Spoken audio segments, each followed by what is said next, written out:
27 states are telling the Supreme Court to get their ass in gear. Yeah, I agree with them. Hey everybody, welcome back to Guns and Gadgets, and today we have a major development in the Second Amendment legal world, one that could affect millions of gun owners, dozens of states, and set precedent for how large capacity restrictions are viewed under the Constitution. I'm going to take you through what's being asked, who's involved, the legal reasoning, what the courts have done so far, what states are jumping on in teaming up against unconstitutional gun control, and what this might mean going forward, as well as what to keep your eye on. And by the end, you'll have a clear picture of both sides and what the fight's really about here. But first, feeling foggy, drained, or stuck in low gear? Your brain and body run on cellular energy, and when your mitochondria slow down, so do you. Introducing Recharge from the Wellness Company, the brain energy hack that you haven't tried.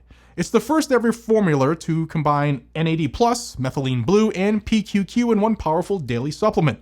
NAD+ is what your cells use to create energy. It powers everything from DNA repair to how you age, while methylene blue helps your mitochondria work better so that you get more energy and less cellular stress.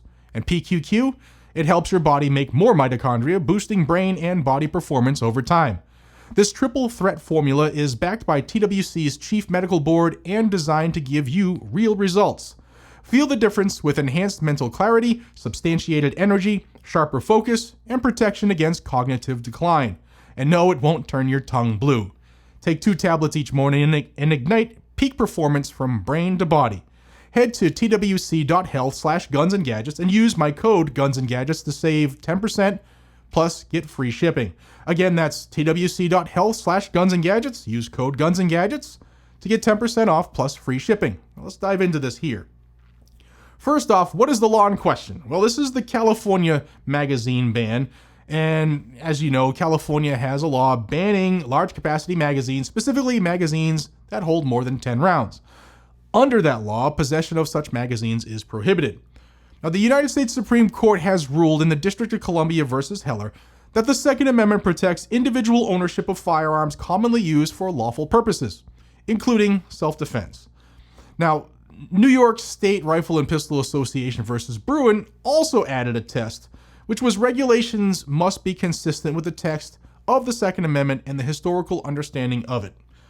Now, what has the Ninth Circuit decided in this case, which is Virginia Duncan versus Rob Bonta, who's the Attorney General of California? Well, the Ninth Circuit upheld California's ban on magazines with more than 10 rounds earlier this year, and this is seen by supporters of the Second Amendment and gun rights as a misapplication of the Bruin test.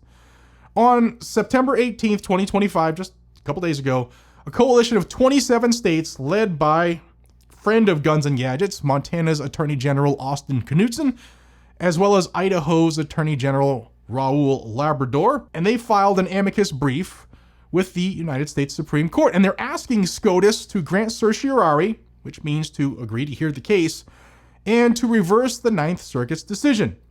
They want the Supreme Court to recognize that magazines holding more than 10 rounds are protected under the Second Amendment. That is, owning them for lawful purposes, self-defense, sporting, etc., all of it should not be banned.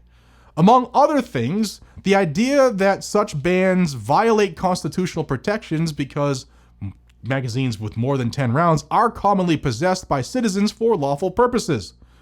The Ninth Circuit decision conflicts with Supreme Court precedent. Now, Heller and Bruin are the biggest ones there, and for some reason, the courts now are trying to do all kinds of legal gymnastics to avoid what they need to do, what the right thing is. And according to the brief here, under those precedents, when people commonly own something, it's illegitimate to ban them unless historical analogs justify such regulation. The brief is backed by 27 states: Montana, Idaho, Alabama, Alaska, Arkansas, Florida, Georgia, Iowa, Indiana, Kansas, Kentucky, Louisiana, Mississippi, Missouri, Nebraska, New Hampshire, North Dakota, Ohio, Oklahoma, South Carolina, South Dakota, Tennessee, Texas, Utah, West Virginia, Wyoming, and the Arizona State Legislature as well. Now, what are their legal arguments in the case for those who love the legalese stuff? Well, the first is the common use test under Heller. The Supreme Court said that certain arms that are in common use for lawful purposes are protected. The coalition of states argue that plus 10 magazines falls squarely in that category. They are commonly owned. There are claims of more than 542 million Americans owning standard capacity magazines. And then there's the Bruin historical test. Bruin requires that gun regulations be consistent with the text of the Constitution and with the nation's historical tradition of firearm regulation. The coalition here argues that California's ban fails under that test, since there is absolutely zero historical tradition of banning such magazines analogous to the modern law. Now, constitutional rights do not stop at state lines is the next one here, and I've been saying this for years on the channel.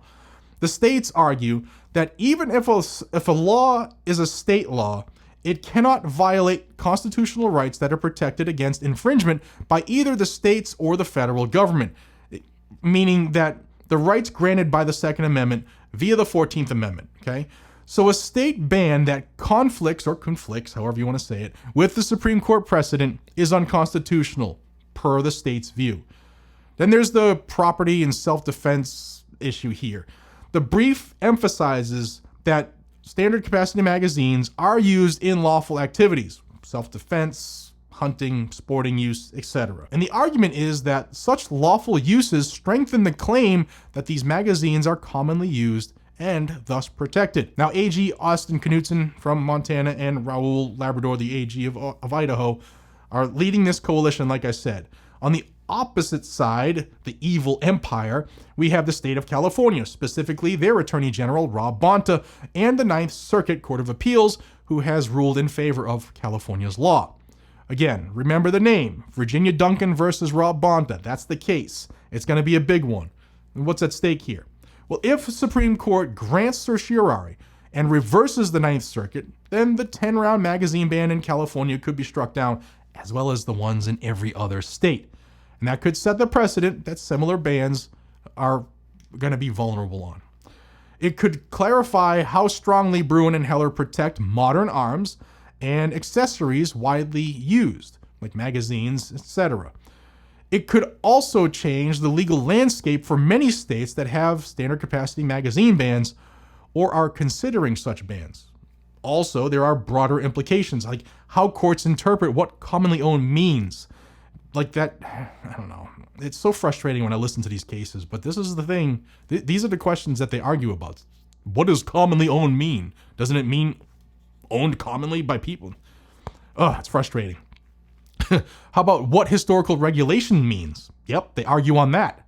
Or how far or how limited state power is in restricting arms under the Second Amendment context. Here are the arguments California and their supporters will bring up. The public safety concerns, they always do this. They say that the more rounds a magazine holds, the greater the potential for harm in mass shootings, etc. Supporters of these bans argue that large capacity magazines increase lethality. Stupid. Next, they'll always go with the historical traditions that they dig up, and it's always trap guns and Bowie knife type bans. But you know what? They're gonna have to justify their magazine ban under Bruin.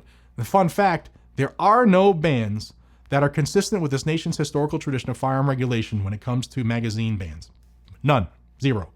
Then they'll come up with a precedent of the Ninth Circuit. The Ninth Circuit's already upheld the law, so California will argue that the lower court precedent should stand unless something drastic happens in their end. And then, they always ask for regulatory flexibility. The supporters of the bans always say that the state has a legitimate interest in regulating weapons, or accessories in this case, to protect citizens, and that the ban is narrowly targeted, meaning it's just the ones with 10 rounds or more, they can still have those 10 rounds or less mags. So what happens next? Well, it's on the Supreme Court now. Will they grant certiorari? That is, will they agree to hear Duncan v. Bonta? If yes, it's a huge step here, a huge step. How the justices will rule on the Bruin test that they set up when they apply this to magazines is going to be big as well. Will they require exact or near exact historical analogs? There are none. Or accept more flexible reasoning? That's going to be a big question. Will they issue a more narrower ruling rather? The court might not fully invalidate all magazine bans everywhere, but they may issue a more narrow ruling. maybe limit bans in only certain contexts or allow regulation under certain conditions, all of which is unconstitutional. And if the Supreme Court rules for the coalition, how will that affect the other states that already have the similar type ban in place? Another thing they should look at is how many people are currently being prosecuted in America for having a standard capacity magazine, and how do they get relief? Let me wrap up here. What we have is a major constitutional fight. The coalition of 27 states, should be 50, is staking a claim that owning plus 10 capacity magazines is part of a constitutionally protected right. That bans on these magazines violate long-established Supreme Court precedent, mainly Heller and Bruin, because such magazines are commonly owned for lawful purposes, and there's no historical tradition justifying bans like California's. The stakes are very high, both legally and practically.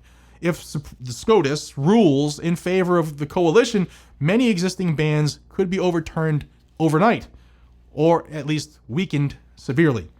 If SCOTUS declines to hear the case, they better not, or rules instead in favor of California, which would be evil, it could affirm states' powers to enforce bans on high-capacity magazines, at least under specific circuits. I will be watching this extremely closely and will bring you all of the updates as soon as something happens with the Supreme Court. And in the meantime, I would love to hear from you. What do you think about standard capacity magazines? Do you believe they're constitutionally protected? Or do you believe that they are just an accessory that can be regulated by the governments, state and federal? What historical analogs do you think support either side? Thank you for watching. If you found this analysis helpful, please hit this like button and the subscribe button down below. It's free, doesn't cost you anything. And share the video so that more people understand exactly what's happening in the fight to keep and repair our Second Amendment. Guys and gals, stay safe, stay armed, and stay free. I will see you next time. Take care.